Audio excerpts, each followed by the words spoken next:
90 দিন পেরিয়ে যাওয়া সত্ত্বেও সুপ্রিম কোর্টে নির্দেশ থাকা সত্ত্বেও চার্জশিট পেশ হলো না সিবিআইয়ের এই ইনভেস্টিগেশনে আমরা সাধারণ মানুষ হিসেবে, চিকিৎসক হিসেবে হতাশ। আজকে আমি কোন ভরসায় হাসপাতালে আমার বাড়ির মহিলাদের থাকতে বলবো? এই বড় জিজ্ঞাসা চিহ্ন যারা যে রাজ্যে ঘটে যায়, যে দেশে ঘটে, সেইখানকার মানুষদের পুজো মাটি করে দেয় তারা, যারা সেই নিরাপত্তা দিতে পারে না। আমাদের উৎসবকে মাটি করে দেয় তারা, যারা সেই নিরাপত্তা দিতে পারে না।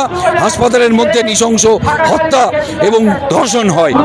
তদন্তের অনেক ফাঁক আমরা দেখতে পাচ্ছি, কিন্তু এটা আমরা বুঝতে পারি, যদি আমরা সাধারণ মানুষ যদি রাস্তায় থাকেন তাহলে নিশ্চিতভাবেই যারা তদন্ত করেন তারা ভাবেন যে কেউ কেউ তাদের দেখছে, কেউ লক্ষ্য রাখছে।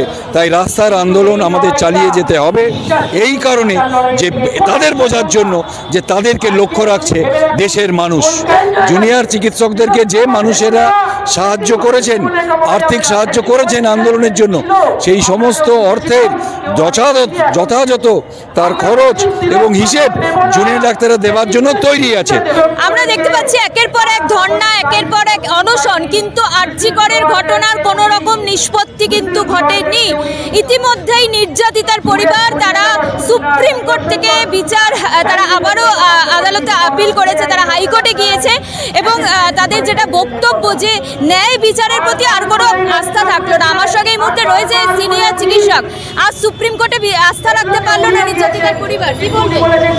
না, সুপ্রিম কোর্ট তো নিজের থেকেই সুমোটো এই মামলাটা নিয়ে গেছিলেন এবং সুপ্রিম কোর্ট এটা তদারকি করছিলেন, কিন্তু সিবিআইয়ের ওপরে তদারকি করার পর একটা সময়ের পর দেখা গেল 90 দিন পেরিয়ে যাওয়া সত্ত্বেও সুপ্রিম কোর্টে নির্দেশ থাকা সত্ত্বেও চার্জশিট পেশ হলো না সিবিআইয়ের। সেই কারণে সন্দীপ ঘোষ এবং অভিজিৎ মণ্ডল জামিন পেয়ে গেলেন।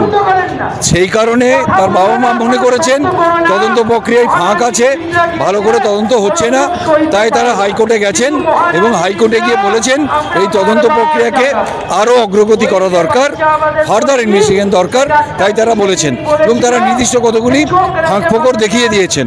তাই হাইকোর্ট সেই মামলা নিয়েছেন, আগামী পরশুদিন সেই মামলা আছে। সিবিআই কেন চার্জশিট দিতে পারলো না? আমরা দেখেছি রাজ্য পুলিশও কিন্তু সঞ্জয় রায়কে অ্যারেস্ট করেছে, সিবিআইও একজনের নামেই চার্জশিট দিয়েছে। কি বলবেন, সিবিআইয়ের গাফিলতি তো আছে? সিবিআইয়ের এই ইনভেস্টিগেশনে আমরা সাধারণ মানুষ হিসেবে, চিকিৎসক হিসেবে হতাশ। আমরা আশা করেছিলাম সিবিআই তার পেশাদারিত্ব দিয়ে আমাদের দেশের সবচেয়ে বড় সংস্থা, তারা এই ঘটনার সমগ্র তদন্ত করবে। আমরা যে যে জিনিস দেখেছি সেখানে আমাদের অনেক জিজ্ঞাসা চিহ্ন আছে, সেই জিজ্ঞাসাগুলো মেটাবার দায়িত্ব সিবিআইয়ের থাকে।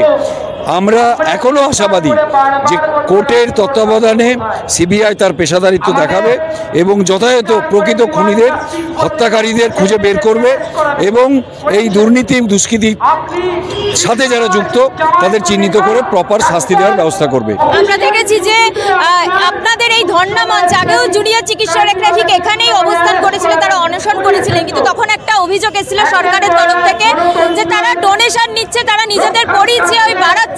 আপনাদের ক্ষেত্রেও যদি সেই একই অভিযোগ আসে? আমরা এখনো পর্যন্ত অনেক মানুষ আমাদেরকে আর্থিক সাহায্য করতে চাইছেন, কিন্তু আমরা এটা বলতে পারেন অতীত থেকেই শিক্ষা নিয়ে আমরা এটা বুঝেছি যে আমাদের সাধারণ মানুষের যে কোনো অর্থ গ্রহণ করার সাথে সাথে আমাদের সেই অর্থের সমস্ত কিছু দেবার দায়িত্ব আছে।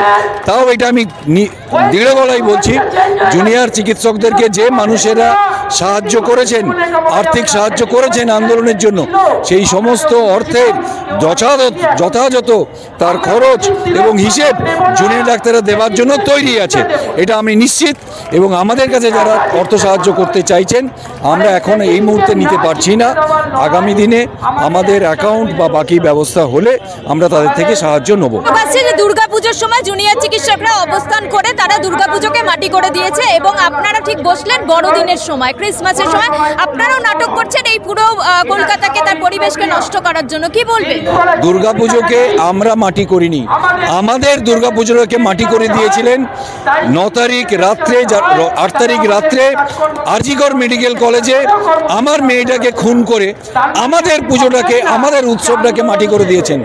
এই রাজ্যে বেঁচে থাকার, আমাদের সম্মানের সাথে, নিরাপত্তার সাথে, কর্মক্ষেত্রে আমার বাড়ির মেয়ে, আমার স্ত্রী, আমার আত্মীয় পরিজনরা, তাছাড়াও সাধারণ মানুষ, হাসপাতাল শুধু একজন ডাক্তার থাকে না, অনেক কর্মচারী থাকেন, তারা ছাড়াও অনেক রোগীনি থাকেন। আজকে আমি কোন ভরসায় হাসপাতালে আমার বাড়ির মহিলাদের থাকতে বলবো? এই বড় জিজ্ঞাসা চিহ্ন যারা যে রাজ্যে ঘটে যায়, যে দেশে ঘটে, সেইখানকার মানুষদের পুজো মাটি করে দেয় তারা, যারা সেই নিরাপত্তা দিতে পারে না। আমাদের উৎসবকে মাটি করে দেয় তারা, যারা সেই নিরাপত্তা দিতে পারে না। হাসপাতালের মধ্যে নৃশংস হত্যা এবং ধর্ষণ হয়। তাই আমরা বলবো, আমরা বড়দিনের, আমরা উৎসবে আছি, আমরা প্রতিবাদের উৎসবে আছি। যতদিন না ন্যায় বিচার পাবো আমরা রাজপথে থাকবো এবং আমরা আমাদের প্রতিবাদের উৎসবে আছি। যখন দেখা গেল যে আন্দোলন তীব্র ছিল তখন বিচার ব্যবস্থাও এগোচ্ছিল, যখন আন্দোলন ক্ষীণ হয়ে গেল তখন কিন্তু বিচার একদম তলানিতে গিয়ে ঠেকলো। কি বলবেন, আন্দোলন করলেই বিচার পাবো, নাহলে পাবো না? এ তো ঠিক একই ইকুয়েশনে এই কথাটা হয়তো বলা যায় না। বিচারের একটা প্রক্রিয়া, তদন্ত যেমন একটা তার অংশ, তদন্তের অনেক ফাঁক আমরা দেখতে পাচ্ছি, কিন্তু এটা আমরা বুঝতে পারি যদি আমরা সাধারণ মানুষ যদি রাস্তায় থাকেন তাহলে নিশ্চিতভাবেই যারা তদন্ত করেন তারা ভাবেন যে কেউ কেউ তাদের দেখছে, কেউ লক্ষ্য রাখছে। তাই রাস্তার আন্দোলন আমাদের চালিয়ে যেতে হবে এই কারণে যে তাদের বোঝার জন্য যে তাদেরকে লক্ষ্য রাখছে দেশের মানুষ, প্রতিবাদী মানুষরা লক্ষ্য রাখছে, তাই তাদের দৃষ্টির বাইরে তারা বেরোতে পারবে না। আমার শেষ প্রশ্ন, আপনারা এই আন্দোলন এখানে ধর্ণা করবে বলে প্রথমে রাজ্য পুলিশের কাছে গেছিলেন, তারা পারমিশন দেয়নি, শেষ পর্যন্ত আপনাদের কোর্টের থেকে পারমিশন নিতে হলো। আন্দোলনের পারমিশন কেন দেয় না? আমরা অনেকবারই দেখেছি, 1 অক্টোবর আমরা বলেছিলাম মিছিল করব কলেজ স্কোয়ার থেকে রানী রাসমণির, আমরা রানুছায়া মঞ্চ, আমাদের দেয়া হয়নি। 163 ধারা দেওয়া হয়েছিল। আমরা 15 তারিখ বলেছিলাম আমরা দ্রোহের কার্নিভাল করব, করতে দেওয়া হয়নি। 163 ধারা দেওয়া হয়েছিল। দুটো ক্ষেত্রেই আমাদেরকে হাইকোর্টে যেতে হয়েছিল, অনুমতি নিতে হয়েছিল হাইকোর্টের। আমরা এবার যখন বললাম আমরা ধর্ণা দিতে চাই, আমাদের দেয়া হলো না। কলকাতা পুলিশ বলল না, পারবেন না। তাই আমরা হাইকোর্টে গেলাম এবং আমাদের উচ্চ ন্যায়ালয়, হাইকোর্ট আমাদের প্রতিবাদের অধিকারকে রক্ষা করেছেন এবং আমরা সেই প্রতিবাদের, তাদের কিছু শর্ত আছে, সেটা মেনে আমরা এখানে আমাদের প্রতিবাদ করছি।